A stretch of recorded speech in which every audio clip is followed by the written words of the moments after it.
Ola, alumnado de cuarto da ESO, imos falar de estatística bidimensional. A estatística bidimensional o que quere decir é que cada individuo da miña mostra teño dous datos. Así que eu teño unha poboación, na poboación selecciono unha mostra e desa mostra, de cada unha das persoas, teño dous datos. Van ser variables cuantitativas, por lo tanto, datos numéricos.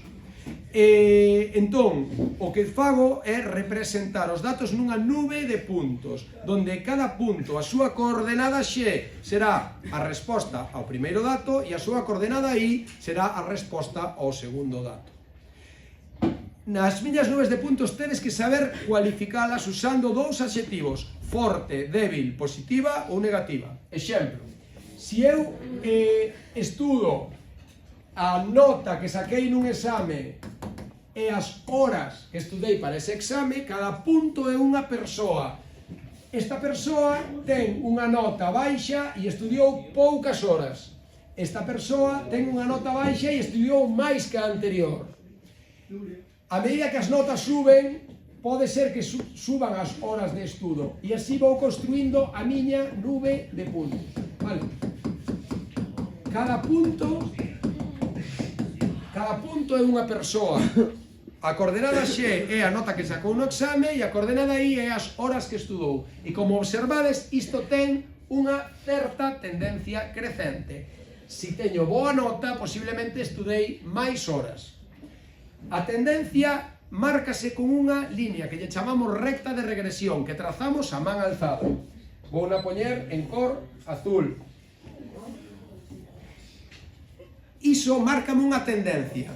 Como a liña ten unha pendente positiva, digo que a correlación é positiva.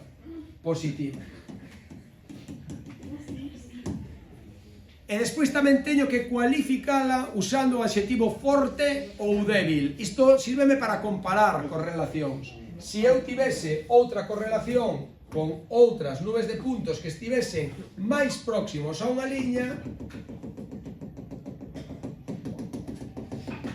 pois esta nube de puntos ten unha correlación moito máis forte que a anterior. Esta de arriba, esta diríalle que é positiva débil e esta diríalle que é positiva forte. Vale. Moi ben, entón hai que saber eses adxetivos: positiva ou negativa, forte ou débil. Evidentemente, as negativas, como serían as negativas? Pois, se eu agora pinto unha correlación negativa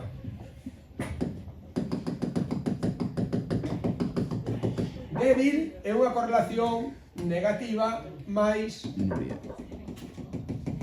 forte, coa recta de regresión. Vale?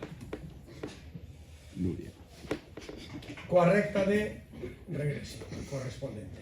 Correlación negativa débil, correlación negativa forte. Negativa débil, negativa forte. Vale. Hai outras dúas palabras que hai que dominar. Se é moi débil, tan débil é que non hai maneira de pintar unha recta, decimos que as variables están incorreladas. E se a relación é tan forte que están todos os puntos perfectamente alineados, decimos que a correlación é lineal. Imos facer agora un exemplo. Un exemplo no que teño uns datos que tomei de 1, 2, 3, 4, 5, 6, 7, 8. 8 alumnos. Martín, por favor, colla a calculadora porque che vou pedir que fagas unhas contas. Entón, teño 8 alumnos e alumnas. Pregúntolles cantas horas estudaches e que notas sacaches no exame. E resulta que me din que un dime que estudou 3 horas e sacou un 6. Outro dime que estudou 2 horas e sacou un 4, etc. De acordo? Ben, entón eu que fago? Pois represento esta nube de puntos. Vou a escoller a cor vermella un pouquiño gordecha e vamos a representar a nube de puntos. O que estudou 3 horas e levou un 6, marco no 3, 6. O que estudou 2 horas e ten un 4, marco no 2, 4. 4, 7. 4, 7. 1, 3. 1, 3. 3, 8. 3, 8. 1, 2. 1, 2. 2, 5. 2, 5. E 4, 5. 4, 5. Vale, aí teño a miña nube de puntos. Entón, agora o que teño que calcular un punto que equilibra todas as desviacións en vertical e en horizontal cara a él. Ese punto chámase centro de gravidade e é moi fácil de calcular. Simplemente tengo que calcular a media das xes, sería a coordenada x do centro de gravidade, e a media das y, a coordenada y do centro de gravidade. Imos aló. X barra a media das xes. Martín, teño que sumar todos estes números. 3 máis 2 máis 4 máis 1 máis 3 máis 1 máis 2 máis 4. Está sumado? Sí. Canto dá? 20. 20. E dividilo entre o número de datos que hai, que son 8. 8. Canto dá? 2,5. 2,5. Vale, esa sería a coordenada x do centro de gravidade. E agora imos a sumar estes números. 6 máis 4 máis 7 máis 3 máis 8 máis 2 máis 5 máis 5. E dividilo tamén entre 8. Canto dá a suma? 40. 40. Bien, E se Martín. dividimos entre 8 dá 5. Vale, moi ben.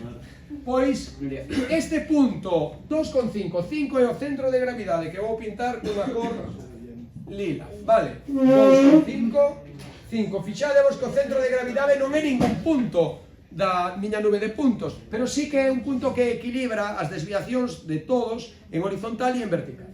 Vale, isto permíteme trazar a man alzada unha recta de regresión que aproximaría máis ou menos a miña nube de puntos e podería cualificala como positiva porque a recta ten pendente positiva, ao vela de esquerda a dereita sube, positiva, e, bueno, o de forte ou débil é un termo subxetivo que pode comparala con outra que sexa máis forte porque estén máis alineados e outra que este máis débil porque estén máis separados. Esta, eu diría que máis ou menos é débil porque estes están bastante separadiños, non?